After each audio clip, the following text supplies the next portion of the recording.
മറ്റൊരു വാർത്ത, ഫെബ്രുവരി 14 കൗ hug day ആയി ആചരിക്കണമെന്ന് കേന്ദ്ര മൃഗസംരക്ഷണ ബോർഡിന്റെ പരാമർശത്തിൽ പ്രതിഷേധമുയരുകയാണ്. MG സർവകലാശാല യുവജനോത്സവത്തിൽ പങ്കെടുക്കാൻ എത്തിയവരുടെ പ്രതികരണങ്ങൾ നോക്കാം ഇനി. ഞാൻ സിംഗിളാണ്, പക്ഷെ വീട്ടിൽ പശുവൊന്നും ഇല്ലാത്ത കാരണം അച്ഛനെ കെട്ടിപ്പിടിച്ചിരിക്കണം. പിന്നെ എന്തെങ്കിലുമൊക്കെ ആയിട്ട് തലങ്ങണിയും കാര്യങ്ങളൊക്കെ ആയിട്ട് കെട്ടുമ്പോൾ കെട്ടിപ്പിടിക്കാറുണ്ട്. എനിക്ക് കെട്ടിപ്പിടിക്കാൻ വേറെ ആളുണ്ട്, ഞാൻ പിന്നെ പശുവിനെ കെട്ടിപ്പിടിക്കേണ്ട ആവശ്യമില്ലല്ലോ. എന്തിനാണ് അങ്ങനെയൊക്കെ ചെയ്യുന്നത്? നിങ്ങൾക്കൊരു മൃഗത്തെ സ്നേഹിക്കുന്നുണ്ട്, പ്രശ്നമൊന്നുമില്ല. പക്ഷെ ഒരു എന്തിനാണ് ഫോഴ്സ് ചെയ്ത് മറ്റുള്ളവരെ കൊണ്ട് ജയിപ്പിക്കുന്നത്? പ്രണയം എന്ന് പറഞ്ഞാൽ അത്ര മോശമായൊരു കാര്യമൊന്നുമല്ല. ഒരു പശുവിനെ കെട്ടിപ്പിടിച്ച് കഴിഞ്ഞാൽ ഭയങ്കര സമാധാനം കിട്ടുന്നല്ല. എന്തുകൊണ്ട് പശു?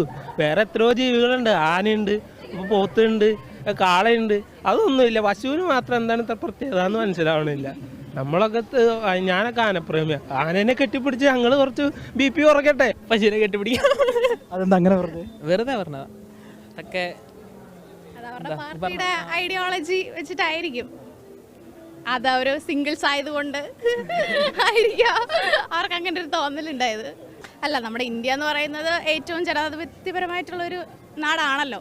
അപ്പം ഇത്തരത്തിലുള്ള നിയമങ്ങൾ തികച്ചും വേണ്ടാത്തത് തന്നെയാണ്.